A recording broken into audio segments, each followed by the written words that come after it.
바울은 앗소까지 60km나 되는 거리를 혼자서 걸어갔습니다. 노쇠한 바울에게 힘든 거리였지만 그 길은 바울이 하나님과 홀로 독대하는 시간이었습니다. 바울은 이 길을 홀로 걸어가면서 자신의 인생의 마지막 노정을 어떻게 결정해야 될지 선택했습니다. 바로 그 결정은 예루살렘으로 가는 것이었습니다. 방문하는 각 성마다 예루살렘에 가면 큰 환난이 기다리고 있다는 그런 소식이 있었지만 예루살렘으로 향하는 이 바울의 목적지는 흔들리지 않았습니다. 그래서 16절에 보면 이렇게 말씀하죠. 바울이 아시아에서 지체하지 않기 위하여 에베소를 지나 배 타고 가기로 작정하였으니 이는 될 수 있는 대로 오순절 안에 예루살렘에 이르려고 급히 가미러라. 예루살렘으로 가는 길에는 바울이 3년 동안 눈물로 성도들을 양육했던 예배소가 있었습니다. 그래서 이 예배소 성도들을 만날 수 있는 마지막 기회가 될 수 있기에 바울이 가는 길에 잠깐 들릴 수도 있었습니다. 그런데 바울은 이 만남을 포기하고 그냥 이 예배소를 지나칩니다. 그 이유가 16절을 다시 보면 지체하지 않기 위하여 예배소를 갔다 이렇게 이야기를 합니다.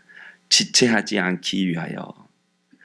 여러분, 바울이 이렇게 지체하지 않기 위하여 가려고 하는 이 예루살렘은 바울이 수고했다고 공로패를 주거나 평생 수고했다고 원로 목사 자리를 주거나 선교단체의 책임자로 세워주는 자리가 아니었습니다. 그 길은 조금 전에 말했던 것처럼 환난과 핍박이 기다리는 그런 길이었습니다. 바울은 지금 그 길을 지체하지 않기 위해 간다 이렇게 말하고 있습니다. 여러분, 어떻게 이런 결단을 내릴 수 있는 것이죠? 그 이유는 바울은 인생의 목적이 분명한 사람이었기 때문인 것입니다. 그 인생의 목적은 단지 출세나 성공이나 일신의 영화가 아니었습니다. 오직 하나, 마지막 순간까지 주님의 도구로 쓰임받는 것이었습니다. 이렇게 인생의 목적지가 분명한 사람은 지체하지 않습니다. 인생길을 뒤돌아보지 않습니다. 흔들리지 않습니다. 주님과 세상 사이에서 머뭇거리지 않습니다. 지체하지 않고 그 길을 믿음으로 걸어가는 것입니다. 16절에 다시 보면 지체하다 이 단어는 헬라어로 시간을 날려보내다 그런 뜻입니다. 인생의 목적이 분명한 사람은 자신에게 주어진 시간을 게으름으로 날려보내지 않습니다. 태만으로 근심으로 날려버리지 않습니다. 오직 하나, 출세와 성공의 길이 아니라 마지막 순간까지 주님의 손과 발이 되어 쓰임받는 그 길을 걸어가는 것, 바로 그것이 인생의 목적이 분명한 사람의 삶의 방식인 것입니다. 그래서 이런 마음으로 바울은 예루살렘을 향하는 배를 탔습니다. 그리고 예배소를 지나서 밀레도에 도착했다 이렇게 이야기를 합니다. 사실 바울은 아마 이 배를 타고 될 수만 있는 대로 계속해서 예루살렘에 빨리 가고자 했던 것 같아요. 그런데 앗소에서 예루살렘까지 가는 이 뱃길이 너무나 멀었기 때문에 중간에 이 밀레도라는 곳에 잠시 정박을 했던 것 같습니다.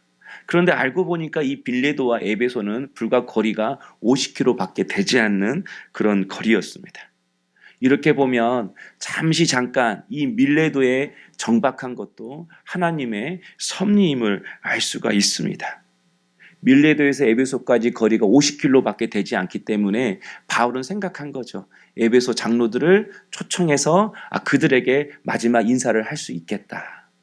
이 부분을 보면서 하나님은 반드시 만나야 할 사람을 만나게 하시는 것 같습니다. 하나님은 반드시 들어야 할 말씀을 듣게 하시는 것 같습니다. 이게 하나님의 섭리인 것입니다.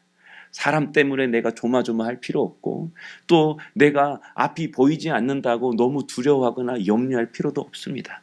하나님은 반드시 만날 자를 만나게 하십니다. 하나님은 반드시 들어야 할 하나님의 음성과 하나님의 지혜와 하나님의 말씀을 듣게 하시는 분이십니다. 이렇게 바울의 초청을 받은 예배소 장로들은 바울을 보기 위해서 50km를 단숨에 달려왔습니다. 이만큼 바울과 예배소 성도들이 끈끈했음을 알 수가 있습니다. 이렇게 다시 만난 바울이 이제 에베소 장로들에게 마지막 당부의 말씀을 합니다. 바울의 당부의 말씀은 이렇게 시작하죠. 18절입니다. 첫날부터 지금까지 내가 항상 여러분 가운데서 어떻게 행하였는지를 여러분도 아는 바니. 여러분도 아는 바니. 사도 바울은 지금 내가 에베소에서 어떻게 사역을 했고 또 어떻게 성도들을 섬겼는지 당신들이 아마 더 잘 알 것입니다. 이렇게 말을 하는 것으로 시작을 합니다. 여기서 여러분도 아는 바니 할 때 여기서 안다라는 것은 단지 지식적인 체득이 아니라 삶을 통해서 경험을 통해서 체득한 그런 알을 말합니다. 사도 바울은 19절에 보니까 겸손과 눈물로 에베소 성도들을 섬겼다고 합니다. 또 유대인들의 관계와 공격이 있었지만 그 모든 시련과 핍박을 참고 끝까지 말씀으로 에베소 성도들을 양육했다고 이야기를 합니다. 그리고 20절에 보니까 무엇이든지 그리고 또 거리낌 없이 이런 단어가 나오는데요. 무엇이든지 거리낌 없이 에베소 성도들을 가르쳤대요. 당시 바울의 나이는 50대 초반, 40대 후반쯤 되는 것이죠. 그 당시 50대 전후는요, 굉장히 고령의 나이입니다. 그 당시 평균 그 마지막 죽는 나이가 보통 40대 중후반으로 봤기 때문에 굉장히 고령의 나이인 것이죠. 또 바울에게는 자신을 괴롭히는 육체의 지병도 있었습니다. 노쇠한 몸, 고령의 나이, 육체의 지병까지 있었음에도 불구하고 사도 바울은 무엇이든지 거리낌 없이 한마디로 아낌없이 그들에게 전부 다 자신을 쏟아 부었다라는 거예요. 그러니까 이 모든 과정을 성도들은 바울의 삶을 통해서 알았다라는 거예요. 단지 바울이 가르치는 말씀을 통해서 아는 것이 아니라 바울의 삶을 통해서 당신들이 내가 어떻게 섬겼는지 나보다 더 잘 알 것입니다. 이렇게 이야기를 합니다. 그리고 사도 바울은 계속해서 말을 이어갑니다. 이렇게 평생 내가 주를 위해 살고 또 당신들을 위해 이렇게 예수고 헌신했는데 또 내가 걸어가야 할 길이 있다고 말을 한 것입니다. 바로 그 걸어가야 할 길, 또 걸어가야 할 그 길이 조금 전에 말했던 것처럼 예루살렘으로 향하는 길이었습니다. 많은 사람들이 핍박과 환난이 기다린다고 하는 그 예루살렘 길이 바로 바울이 내가 또 걸어가겠다고 말하는 그 길이었습니다. 그 길을 사도 바울은 이렇게 이야기합니다. 내가 달려갈 길과 주 예수께 받은 사명 곧 하나님의 은혜의 복음을 증언하는 일을 마치려 하면은 나의 생명조차 조금도 귀한 것으로 여기지 아니하노라. 우리 함께 이 말씀 같이 받아볼까요? 내가 달려갈 길과 주 예수께 받은 사명 곧 하나님의 은혜의 복음을 증언하는 일을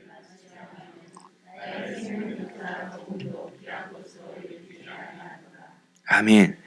바울이 이렇게 말하는 것은 나는 이제까지 주를 위해 살았다. 이제 남은 여생도 내 목숨 바쳐 내 생명 바쳐 주님을 위해 살겠다. 앞으로 내가 이렇게 살겠다.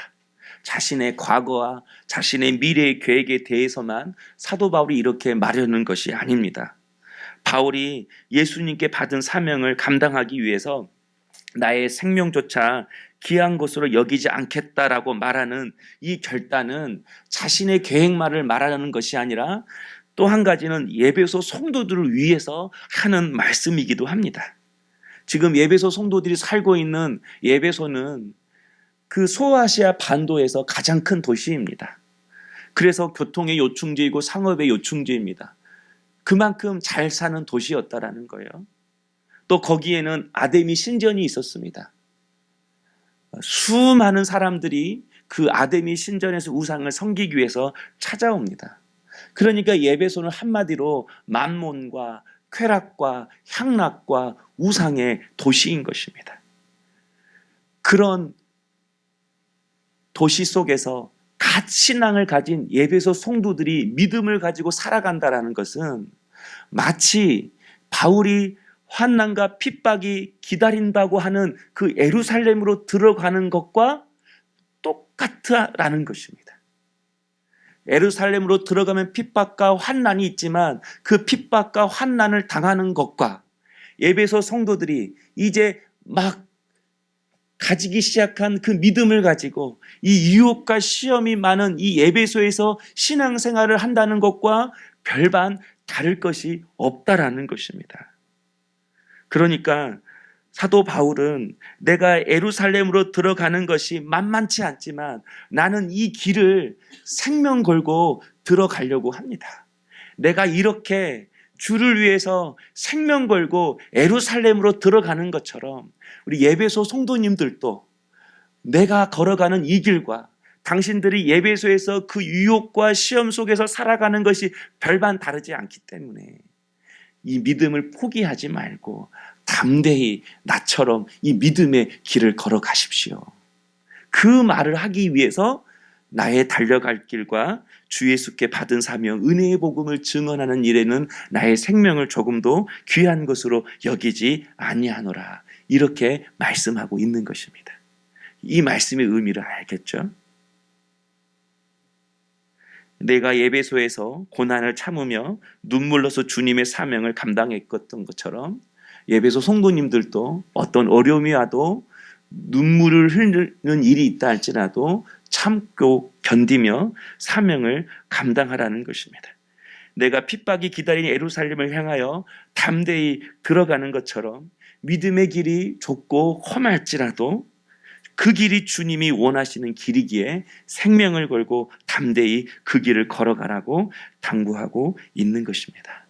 사랑하는 성도 여러분, 오늘 우리가 바울의 삶을 보기에 정말 바울이 예루살렘으로 들어가는 그 길이 핍박과 환난이 있는 그 길입니다.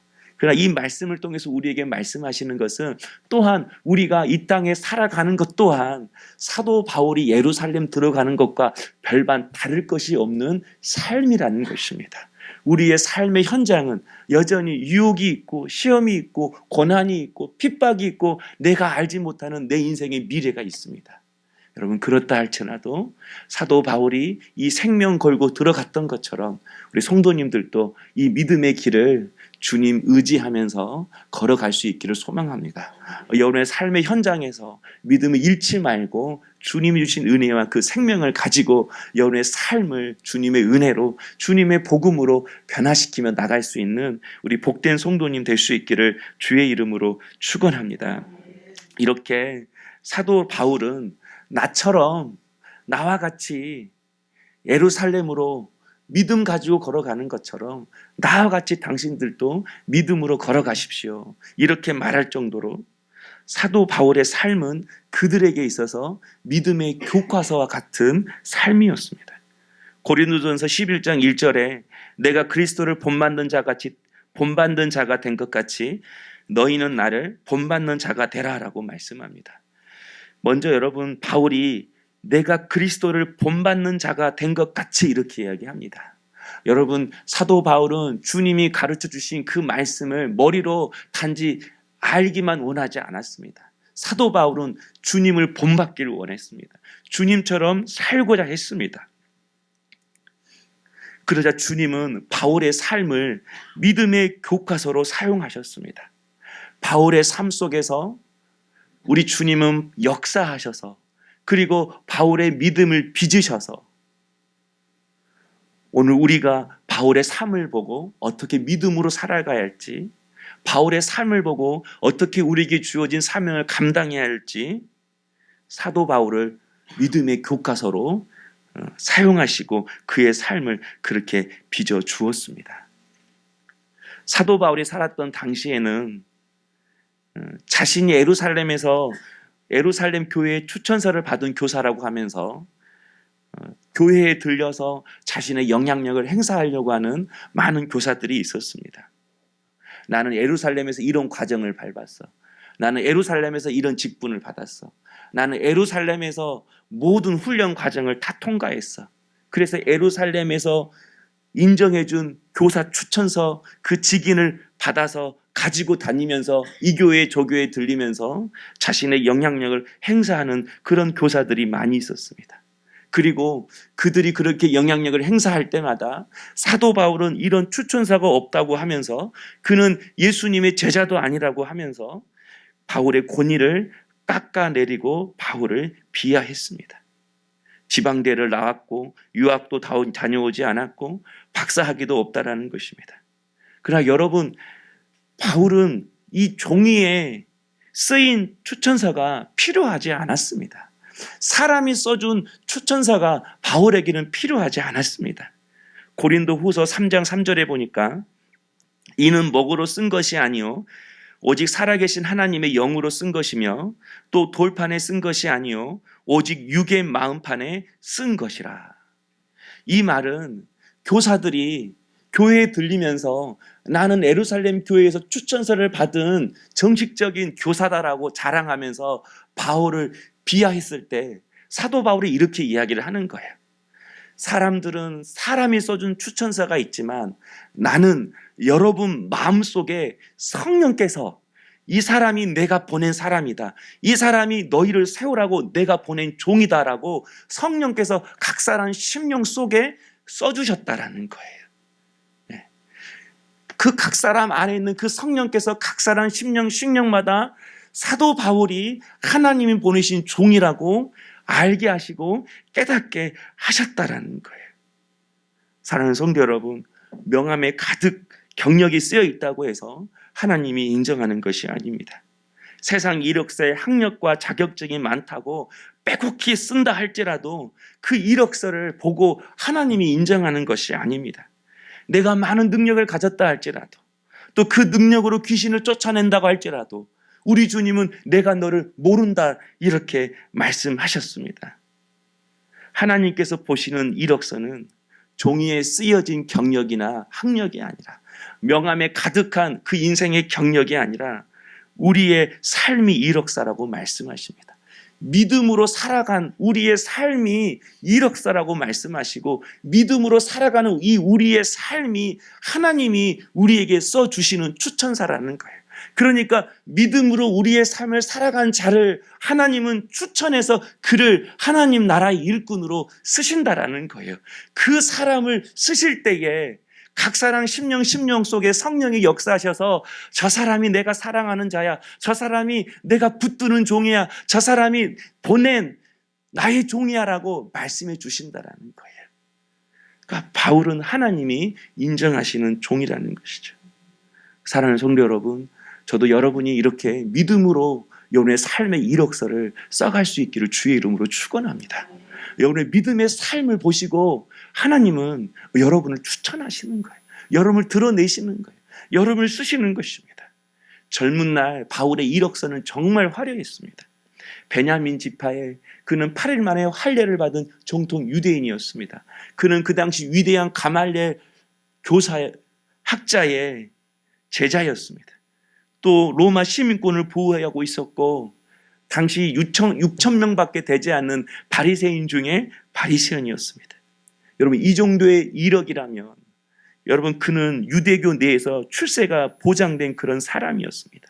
그러나 여러분 그 화려한 이력서 가지고 출세가 보장된 그 이력서 가지고 바울은 어떻게 살았습니까? 교회를 짓밟고 성도를 핍박하는 그런 삶을 살았습니다.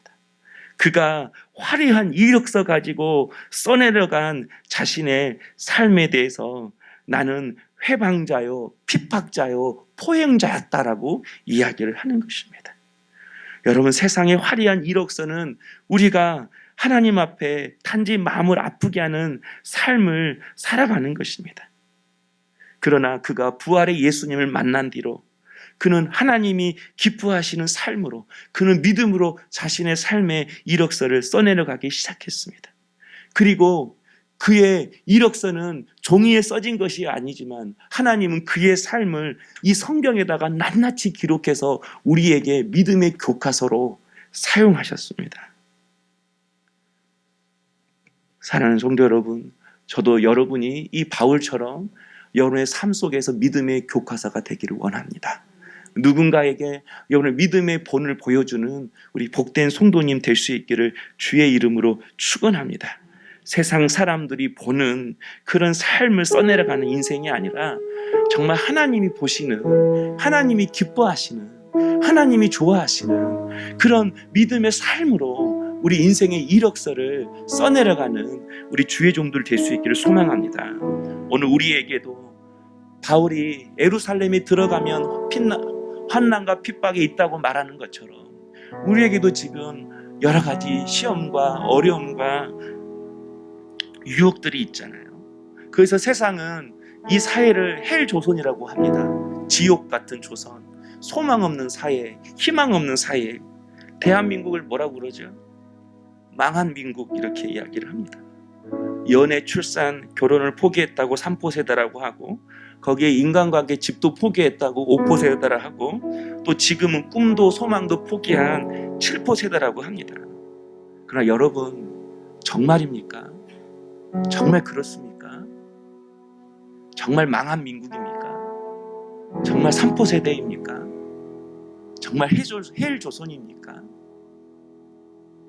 우리는 하나님 나라에 살고 있는데, 하나님이 통치하시고 하나님이 다스리시는 그 하나님 나라 가운데 거하고 있는데, 너무나도 안타까운 것은 세상과 언론이 마치 이 땅의 젊은이들이 그래 3포 세대니까 너 그렇게 살아, 너 5포 세대니까 인간관계도 집도 포기해야 돼, 너 7포 세대니까 희망도 꿈도 저버려, 그렇게 걸어가라고 청년들의 인생의 길을 오도하고 있다라는 것입니다.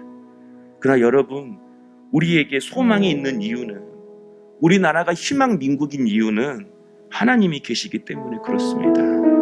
아무리 많은 걸 다 가지고 있고 연애, 결혼, 출산, 인간관계, 집 다 성공적이라 할지라도 여러분, 거기에 하나님이 없는 인생은요, 그것이 헬 인생이고 망한 인생인 거예요. 때로는 내게 없다 할지라도 우리의 인생 속에 하나님이 거하시고 하나님이 역사하시면 하나님이 우리의 삶을 소망 있는 인생으로 만들어 가실 줄로 믿습니다. 우리 알다시피 종이 한 장은 정말 찢기 쉽잖아요. 종이 한 장은 정말 찢어지기 쉬운 거잖아요. 그러나 그 종이에 풀을 발라서 바위에 붙이면 더 이상 그것은 종이가 아니라 바위가 되는 것입니다. 절대로 깨지지 않습니다. 절대로 찢어지지 않습니다. 절대로 구멍나지 않습니다. 하나님이 함께한 인생은 이처럼 반석과 같은 인생이 되는 것입니다. 이렇게 하나님과 내가 하나 되는 그 시간이 바로 내가 하나님과 독대하는 시간이 되는 줄로 믿습니다. 항상 주님과 연합할 때에, 지치고 외로울 때에 내가 앗소로 가는 그 길을 통하여 주님과 독대하는 그 시간이 내가 하나님의 강하심으로, 하나님의 능력으로, 하나님의 진리로, 하나님의 은혜로, 하나님의 말씀으로 채워져서 약하지만 강함되는 인생을 살게 되는 그 시작이 되는 줄로 믿습니다. 오늘 이 시간이 또 그런 시간이 될 수 있기를 주의 이름으로 축원합니다. 오늘 이 시간 함께 기도했으면 좋겠습니다. 인생의 목적이 분명한 사람은 지체하지 않습니다. 시간을 허투루 쓰지 않습니다. 우리의 인생의 목적이 무엇입니까? 하나님, 나의 인생의 목적은 내 세상 끝나는 그날까지 주님의 손과 발이 되어 쓰임받기를 원합니다. 내가 뭐라고 딱 정하는 것이 아니라 마지막 남은 그 호흡 하나도, 내 손에 마지막 남은 그 힘 하나라도 내가 쓰임받을 수 있다면 주님의 손과 발이 되어 쓰임받기를 주님 소망합니다. 나를 써주시옵소서. 또한 주님, 내가 믿음으로 내 삶의 이력서를 써가길 소망합니다. 내게 힘이 없고 소망이 없다 할지라도 하나님 나와 언제나 함께 하심을 믿고 내게 걸어가라고 하신 그 믿음의 길, 내게 주신 그 십자가의 길, 내게 감당하러 주신 그 사명, 주님과 동행하며 하나님이 주신 강함으로, 하나님이 주신 진리로 감당하고 걸어가길 원합니다. 주님, 은혜를 더하여 주시옵소서.